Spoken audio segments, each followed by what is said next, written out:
आइए, आप सभी का स्वागत है। चलिए, वेरी वेरी गुड मॉर्निंग आप सभी को।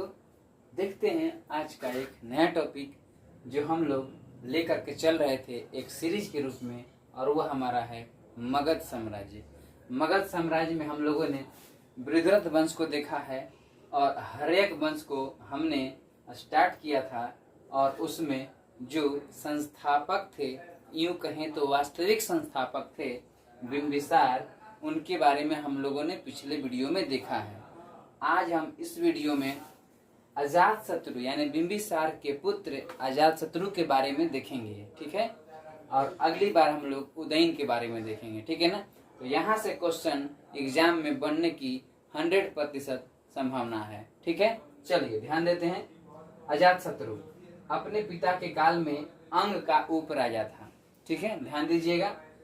जब इसका पिता यानी बिंबिसार शासन काल में था तो अंग को जीतकर, यानी अंग की राजधानी चंपा थी, आप सभी को पता होगा। अंग को जीतकर वहां का उपराजा किसे नियुक्त किया था? तो अजातशत्रु को नियुक्त किया था, ठीक है। अब देखिए, अजातशत्रु के बचपन का नाम कुणिक था। क्या नाम था? कुणिक, ठीक है। अब देखिए, कौशल नरेश प्रसेनजीत को पराजित किया, ठीक है। कौशल के नरेश यानी प्रसेनजीत उत्तर प्रदेश के है ना, प्रसेनजीत को पराजित किया एवं उनकी बेटी वजीरा से शादी किया। ध्यान दीजिएगा, कौशल नरेश की बहन से शादी इसका पिता करता है और उसकी बेटी से शादी ये करता है, ठीक है, अजातशत्रु, ठीक है, ध्यान दीजिएगा। इसके कूटनीतिज्ञ मंत्री का नाम था वर्षकार। बहुत इंपॉर्टेंट नाम है ये। इसके कूटनीतिज्ञ मंत्री का नाम था वर्षकार, जिसकी सहायता से वजी साम्राज्य को मगध में मिला लिया गया, ठीक है, मगध में मिला लिया गया। वजी आप लोग को पता होगा, वजी एक संघ था, है ना, 8 क्षेत्रों का एक संघ था, यूं कहें तो 8 राज्यों का एक संघ था, है ना, जिसमें लिच्छवी जो है आगे उभरा था और इन सब की एक गुट थी, और इसमें पूरे दुनिया का सबसे पहला लोकतंत्र आया था, और यहाँ लोकतंत्र से शासन किया जा रहा था। कहाँ? वजी संघ में, यानी लिच्छवी गणराज्य में, ठीक है ना। चलिए अब देखेंगे, पूर्वी उत्तर प्रदेश मल्ल संघ को जीता और मगध में मिला लिया, ठीक है।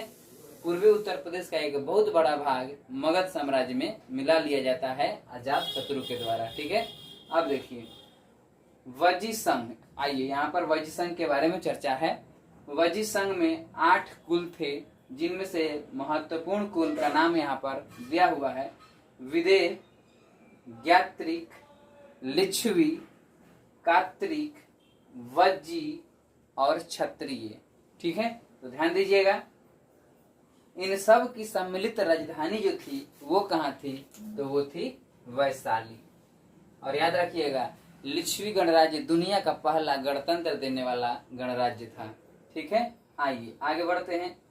बुद्ध के महापरिनिर्वाण के बाद शासन के 8वें वर्ष, अजातशत्रु की बात हो रही है, अजातशत्रु अपने शासन के 8वें वर्ष में राजगीर में उनके अवशेष पर, यानी उनके अवशेषों पर स्तूप बनवाया था, ठीक है ना, शांति स्तूप। इसकी काल में प्रथम बौद्ध संगीति हुआ था। आप सभी को पता है कि सप्तपर्णी गुफा में ये हुआ था, ठीक है, राजगीर में। तथा बुद्ध 483 ईसा पूर्व एवं महावीर 468 ईसा पूर्व में इसी के शासनकाल में मृत्यु होती है, ठीक है ना। याद रखिएगा, दोनों महात्माओं का, महापुरुषों का मृत्यु अजातशत्रु के शासनकाल में ही हो जाता है, ठीक है। तो आइए हम लोग एक नजर डालते हैं मगध साम्राज्य के वंशों पर, जो हम पहले भी बता चुके हैं। पहला है बृहद्रथ वंश, जिसके संस्थापक बृहद्रथ को ही माना जाता है, और दूसरा है हर्यक वंश, ठीक है, शिशुनाग वंश, नंद वंश, मौर्य वंश, शुंग वंश, कण्व वंश, कुषाण वंश। याद रखेंगे क्योंकि इसका क्रम सजाने के लिए एग्जाम में आता है, ठीक है। बृहद्रथ वंश, हर्यक वंश, शिशुनाग वंश, नंद वंश, मौर्य वंश, शुंग वंश, ठीक है, कण्व वंश, कुषाण वंश, ठीक है, ध्यान दीजिएगा। अब हम लोग मिलेंगे अगले वीडियो में और इस वीडियो को आप लोग रिवीजन कीजिए, ठीक है।